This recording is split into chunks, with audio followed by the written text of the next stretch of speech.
이런 착한 이미지에 갇혀 사는 분들이 많습니다. 속에서는 온갖 욕설과 악한 마음과 탐욕이 가득하지만 드러내는 것은 늘 착한 것들입니다. 위선입니다. 로마서 9장의 말씀을 가지고 걸림돌과 그치는 바위라는 제목으로 말씀을 드려보겠습니다. 로마서 9장 33절의 말씀입니다. 기록된 바 보라, 내가 걸림돌과 그치는 바위를 시온에 두노니 그를 믿는 자는 부끄러움을 당하지 아니하리라 함과 같으니라. 이 말씀은 예수를 믿는다, 신앙한다는 사람들에게 바울이 전하는 말입니다. 9절에서 바울은 마음에 그치지 않는 고통이 있다라고 말을 합니다.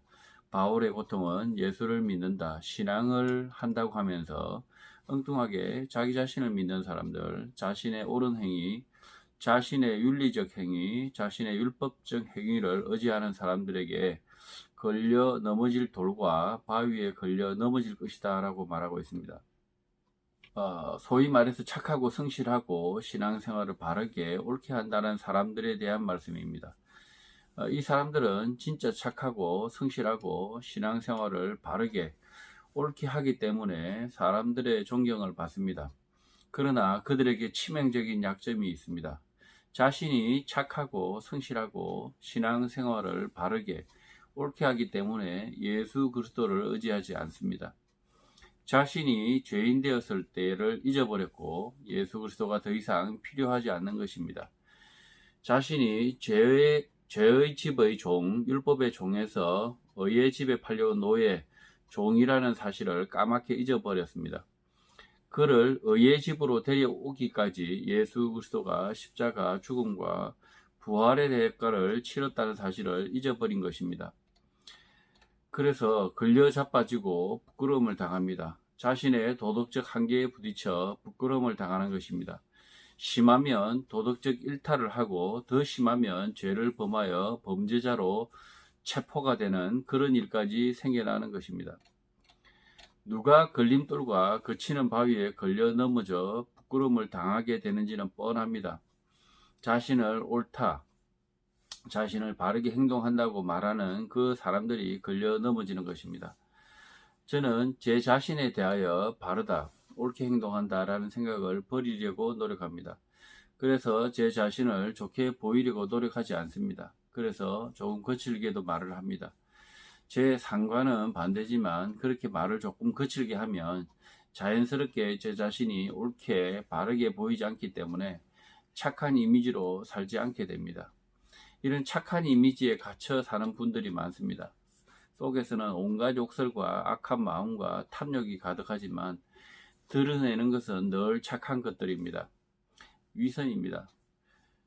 예수 그리스도를 믿는 성도들은 착하게 보이려고 노력할 필요가 없습니다. 사람들에게 착하게 보이는 그것 때문에 구원 얻지 못하느니 차라리 자기 자신에게 솔직한 것이 좋습니다. 자기 자신을 선하게 착하게 보이려고 노력할 이유가 없는 것입니다. 있는 그대로 자기 자신을 드러내어도 아무런 문제가 없는 것은 그래서 내 삶에 예수 그리스도가 필요하다는 것을 증명하기 때문입니다. 바울이 예수 그리스도에 대한 믿음을 의지하고 선한 행실, 착한 행실, 율법을 이루려고 노력하지 말라고 가르치는 이유입니다. 선하게 착하게 보이려고 노력하면 노력할수록 결국 걸림돌과 그치는 바위에 걸려 넘어질 뿐입니다. 사람들은 그것을 위선자들이라고 합니다. 위선자가 되지 않으려면 일단 예수 그리스도를 믿어야 합니다. 내 죄 때문에 예수 그리스도가 죽으셨다, 나를 살리기 위하여 부활하셨다는 사실, 진리를 믿어야 합니다. 선하게 착하게 살려고 하는 내 자신을 끌어내리고 그 자리에 예수 그리스도를 믿는 믿음을 의지해야 합니다. 아니, 내가 말하고 행동하는 것은 나의 의지, 나의 생각인데 어떻게 나를 끌어내릴 수 있나 라고 생각하시는 분이 있습니다. 불가능하다고 생각하기도 합니다. 맞습니다. 불가능합니다. 내가 예수 그리스도의 말씀을 읽은 적이 없고 들은 적이 없으며 이해해 본 적이 없으면 당연히 불가능합니다. 예수 그리스도의 말씀이 내 머릿속에 아무것도 없는데 어떻게 믿음이 나의 삶을 이끌 수 있겠습니까? 불가능입니다. 항상 다른 사람의 설교나 책 그것을 읽거나 듣고 흘렸을 뿐 내 눈과 귀와 마음으로 성경의 말씀을 직접 읽고 이해하려고 노력하지 않았기 때문입니다. 성경의 말씀 한 구절을 읽고 그 말씀의 뜻을 알려고 기도하면 자연히 알게 되는 것입니다.